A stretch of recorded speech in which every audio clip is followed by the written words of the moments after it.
Hello, friends, viewers around the world.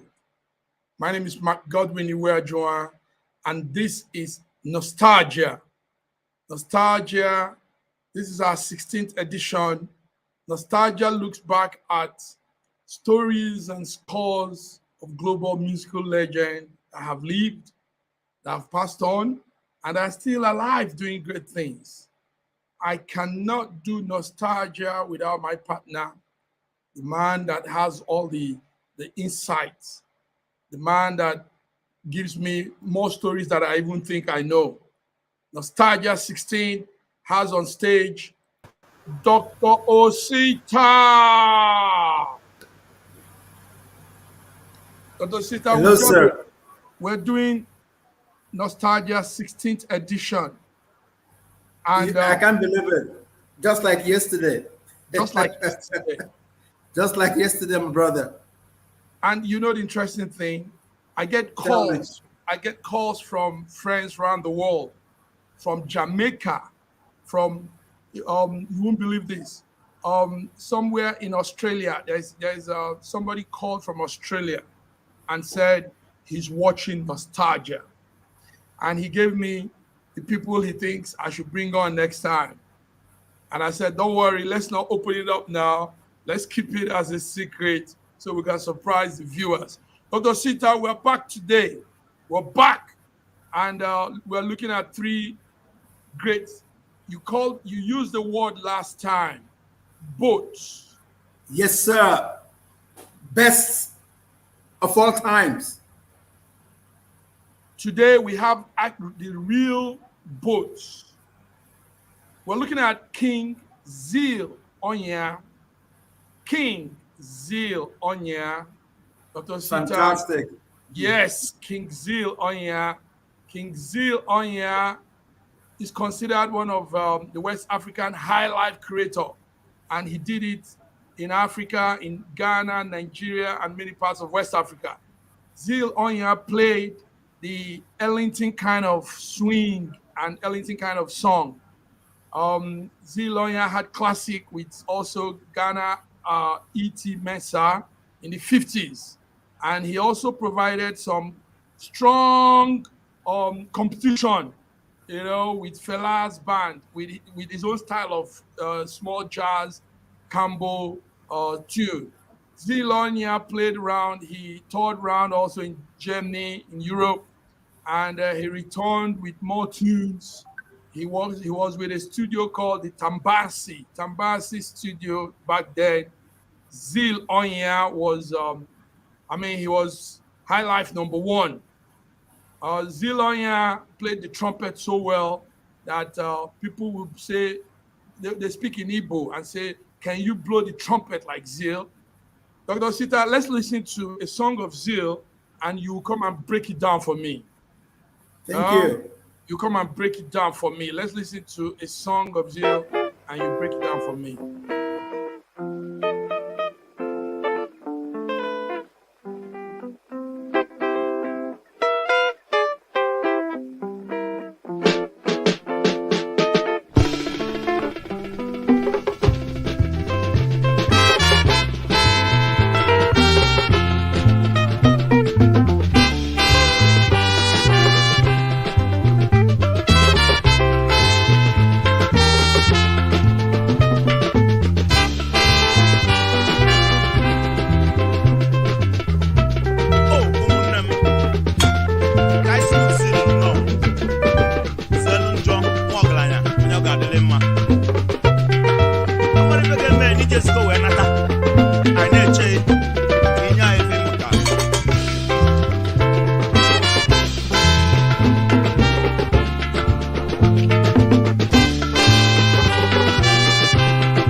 Yes, Zeal sir. Onyia.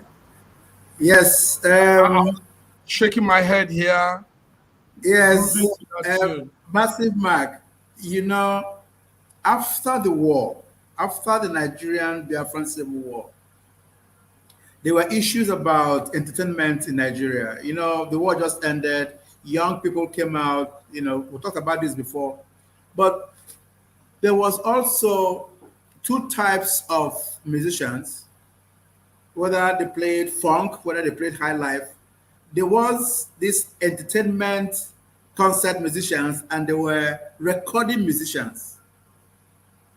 Now, Zeal Onyia was both entertainment and recording because Tabansi Records. I don't know whether you remember Tabansi Records. There was Decca West Africa. There was Tabansi Records. There were for- I will remember the one Decca West Africa.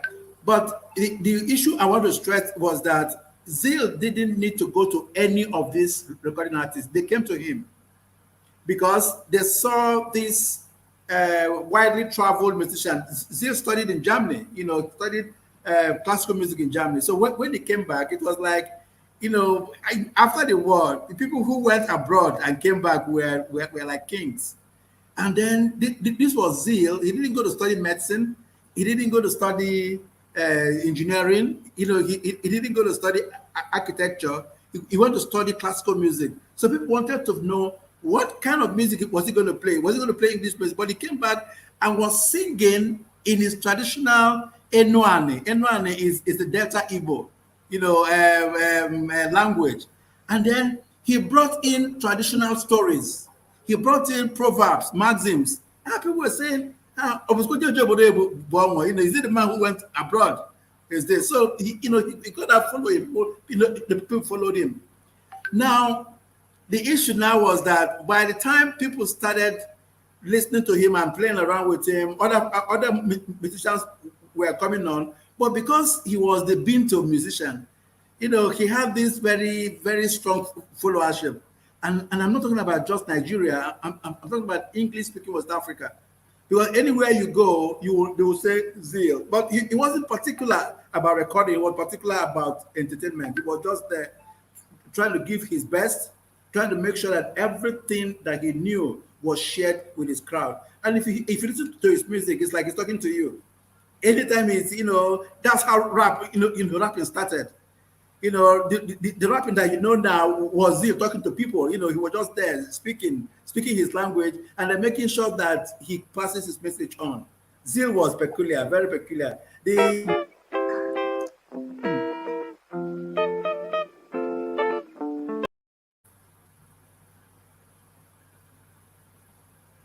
Yes. Go ahead, Doc. Sorry for that. The studio was trying to bring the pictures of him again. Okay. And, they missed it up. Go ahead, sir. Okay. So yes. and Zeal was there for a long time for all of us because by the time Tabansi Record started promoting him too, his fame, was grown. But people who knew him, understood his kind of music, and they were there for him all the time. Forget the language. His high life was beautiful, and they said he was a West African musician. West African musician.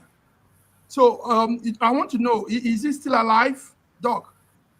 Yes, Zeal is the traditional old man now. That picture we saw. Okay. Yes, he has. I cannot specifically say his age, but he's very old now, completely very, very old. Wow. Now there is something they are trying to do with Zeal's music. A company is trying to bring it back on Yes, yes, on a on compact on MP3, on on MP3. MP4 because everything he had was on vinyl, Yeah. and they're very rare. Anybody who can make that happen now will be making so much money from the archives. Because in his time, he was more particular about entertainment, not just to go make money. Wow. Nice. Let's listen to another of his song again. Then we take it from there. Another one. Yeah. Good.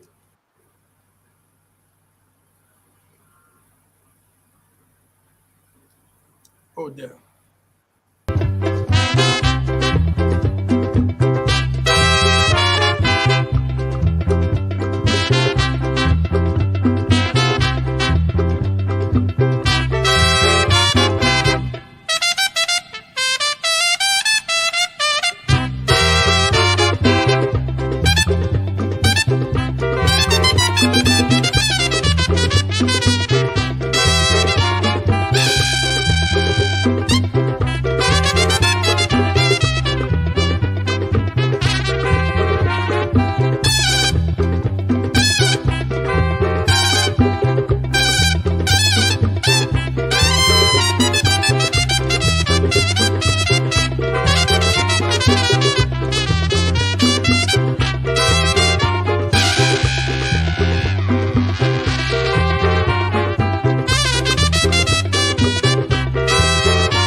Dr. Sita, I don't know if you know Duke Ellington.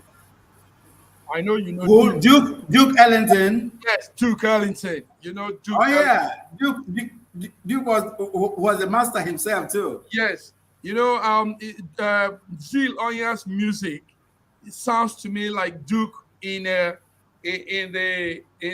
African way. Even though Duke was more on piano himself, but his guys, his band, the orchestra band, were into sax, horn, flute, and that sound reminds me of Duke Ellington. Yes, Yeah, that's Zeal Onyia. yeah. You give it to Zeal too. Zeal stayed on his trumpet longer than any other musician. He didn't flit around. He knew his area and stayed with it, just like Zeal. And then people thought also too that if Duke Ellington could be popular in the United States, that Zeal Onyia should be popular in Africa. And Zeal they support them that way. He's popular already. I mean, we're Yes. celebrating him today because he has left a landmark and a very impressive one. You know, the horn, the trumpet king. Yes, ladies and Yeah. gentlemen, that's Zeal Onyia, King Zeal Onyia.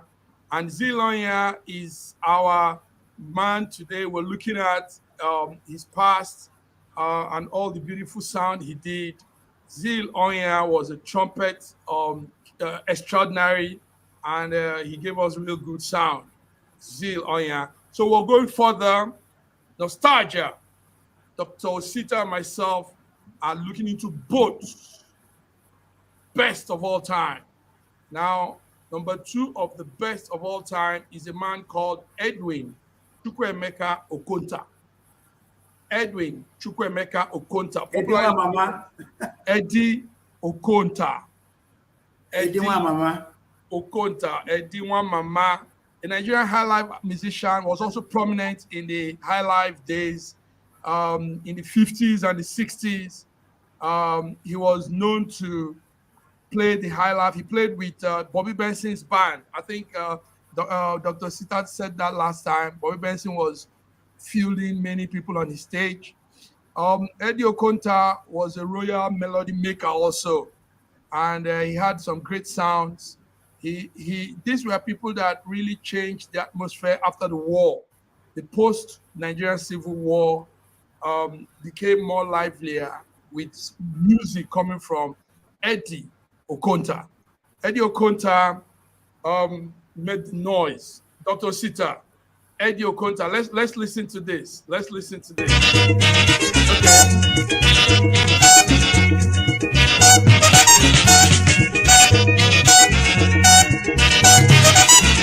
Oh yeah.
Eddy Now, Eddy the man, yeah, yes, the man who knew how to say it and say it with confidence.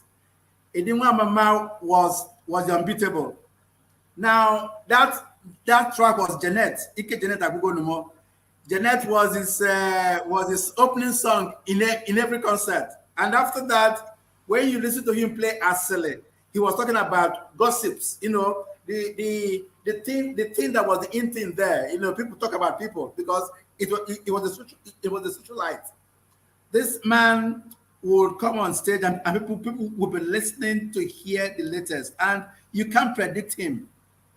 Everything that Eddy Okonta recorded were unpredicted because he would form songs, come on stage, and sing a new song every night. Our musicians were just great. You know, they were great philosophers, they were great artists, they were good they were musicians and they were band leaders. Two types on stage. I was going to say this. I was going to say this, Dr. Sita.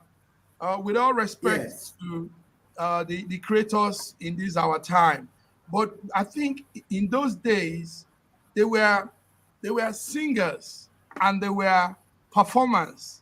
They were also, more importantly, they could play an instrument or two or even three or all of the instruments. So nowadays, yes, great artists also, but we have more of just singing. I want to see somebody take the guitar and play the guitar. That was where I was headed. You see, Okay. technology has created the opportunity for musicians now to use cues and scores. You know, they come up there, they listen to beats, and they sing along. But musicians of the 50s, 60s, 70s, 80s, even 90s, they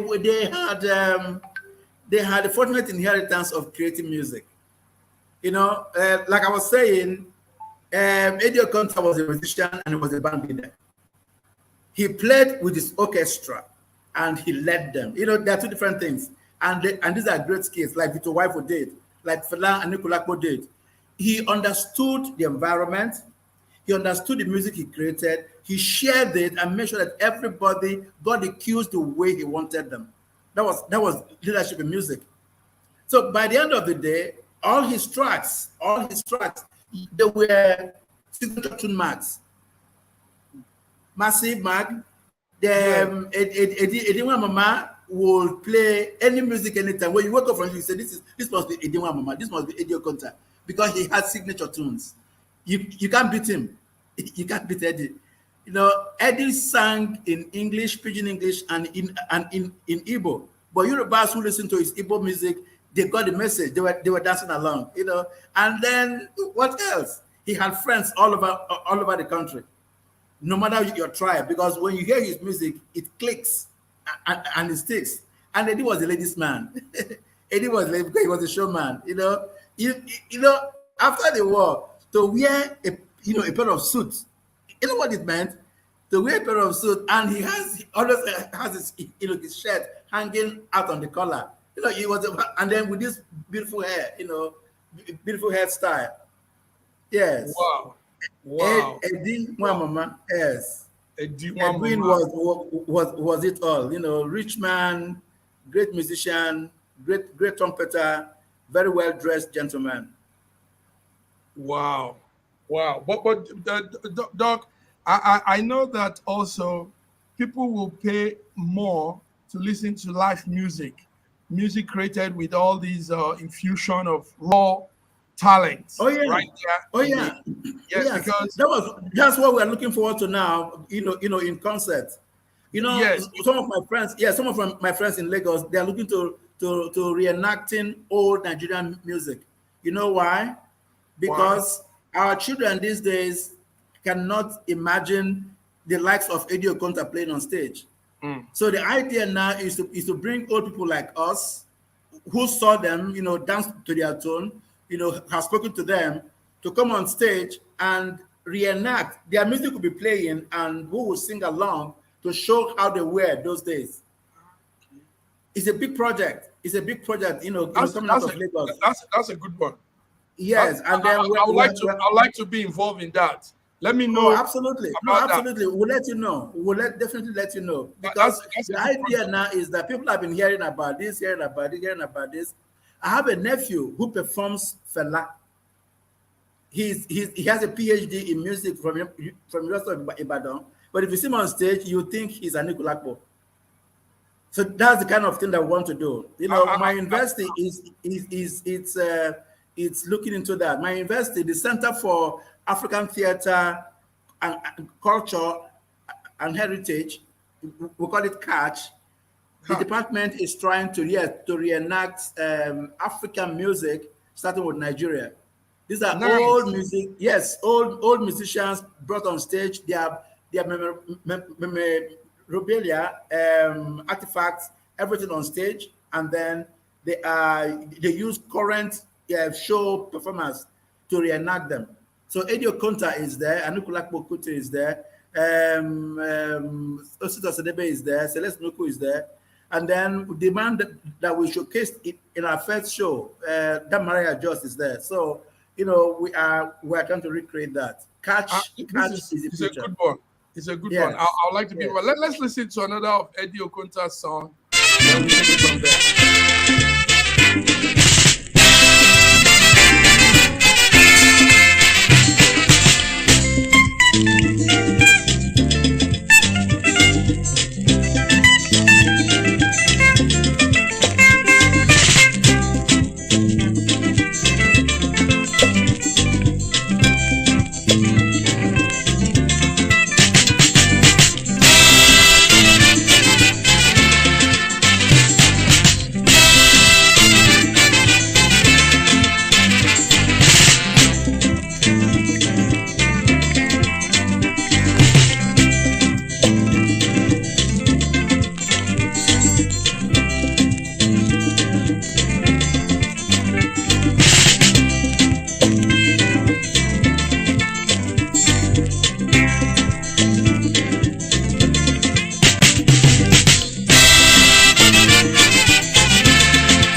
Okonta. Eddy Mama, Chukwuemeka Okonta, prolific musician.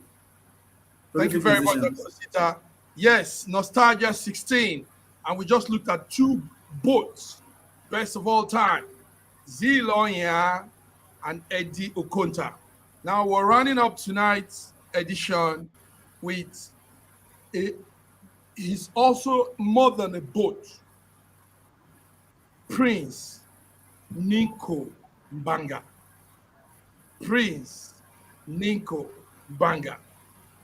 Now, Prince Nico Mbarga was an extraordinary musician.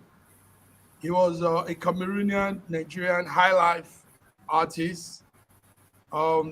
The father from Abakaliki and the mother from Cameroon. Well, he's known to make so much good sound in those days. Sadly, he passed on, but Prince Nico Mbarga gave us one of the best classic of all time. Best classic of all time. And the song resonates even till years to come. It will continue. And that's the song called Sweet Mother. Sweet Mother was released in 1976 and it sold 30 million copies, making Nico Mbarga an important role model in the evolution of African popular music. The music cut across all the continents. All the continents. Everybody's jamming to Sweet Mother. Sweet Mother was released in 1976. And till tomorrow, we're still playing Sweet Mother. Sang in Pidgin English. Now there's a colloquial English, like we call it. And we call Pidgin English, you know. And the song says it all to a tribute to mothers. And it's used on Mother's Day, used on mothers' birthdays. It's used to celebrate women, mothers. And it's a classic. Prince Nico Mbarga sadly passed on. And but the music resonates. It lives on. His legacy lives on. His children, he has lots of them, 10 children. They are still also keeping the legacy on. Let's listen to Sweet Mother, and Dr. Osita, you break it down for us. There's so much to say about Prince Nico Mbarga.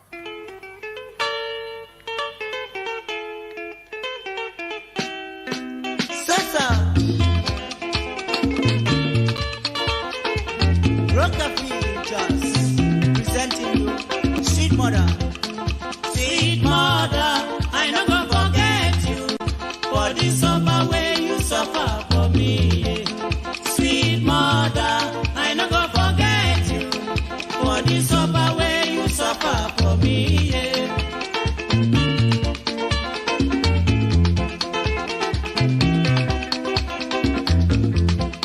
When I dey cry, my mother go carry me. She go say my pikin. You dey cry, yo,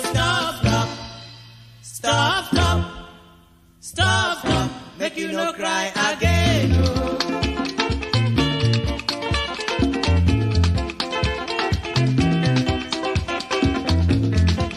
When I was asleep, my mother go bed me, she go lie me well for bed, oh. She cover me cloth, say make you sleep,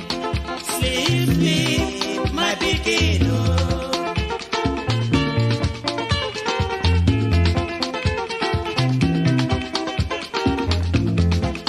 When I dey hungry, my mother go run up and down. They find me something when I go chop, oh. Sweet mother,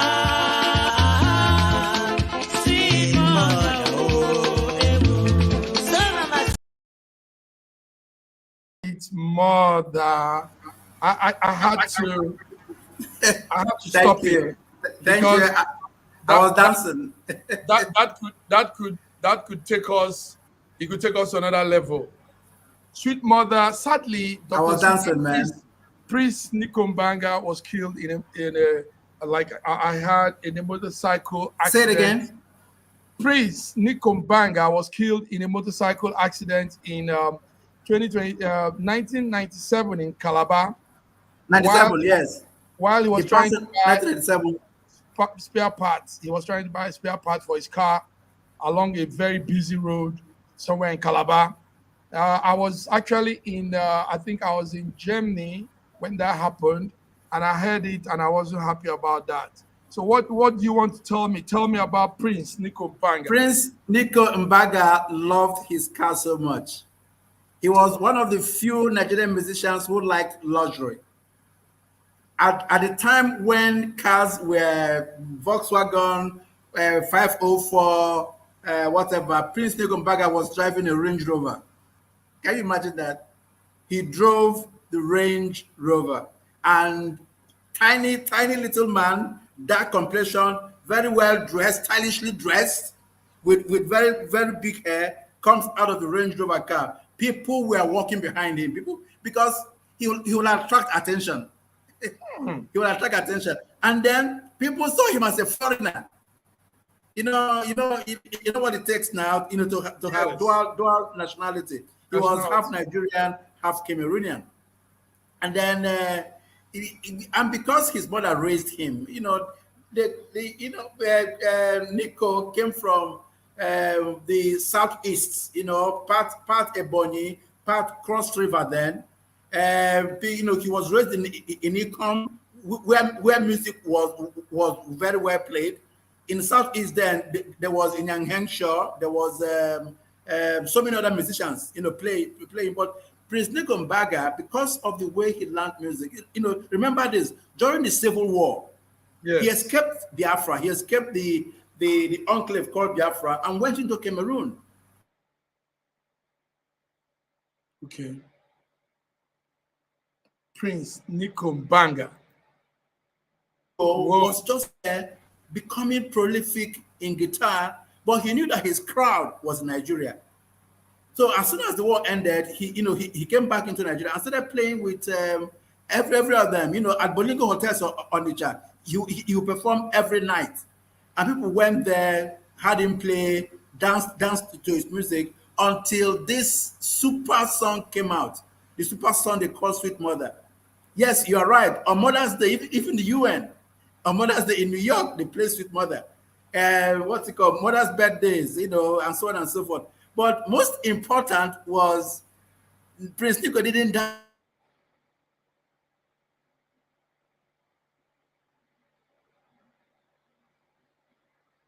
Wow. Wonderful musicians. And the four of them are collaborating now to keep their father's legacy alive. Others are still there. They what they call. I remember one they call. He had a Prince Nico Jr., very good musician, and then one other thing that played out for him so very well was his wealth. His children came together and made sure that the money he made performing was restored and kept to keep their father's spirit alive. So today, anywhere you go, for those of them, for anybody who is looking, you see either one of them in civil service, one of them as a businessman Onitsha, and then there are some of them now who are also doing so many beautiful things in show business. Now, Prince Nico Mbarga played the Panko highlife. You know what Panko highlife meant? No. Yes, it was a mixture of original highlife music, Congolese music, and jazz. So, Wow. but he called it Panko. Panko because it was the way he danced it himself. He was doing, these three types of music, together, and a very rare show because instead of singing so much, he played guitar, the rhythmic guitar for a long time, and people will shout and scream and scream and scream. He was just there. Nico Mbarga was something else. He was something else. Everybody had to go see him. Bolingo Hotels was the biggest hotel in Onitsha, and Prince Nico Mbarga took the hotel down anytime, any night. Yes. Wow. And the way you're saying it, you've taken me to into the realm of the man Prince Nico Mbarga. He was something else. Thank you for saving the best for the last. He was just something else. Yes. Wow. It was something else. And there's something interesting.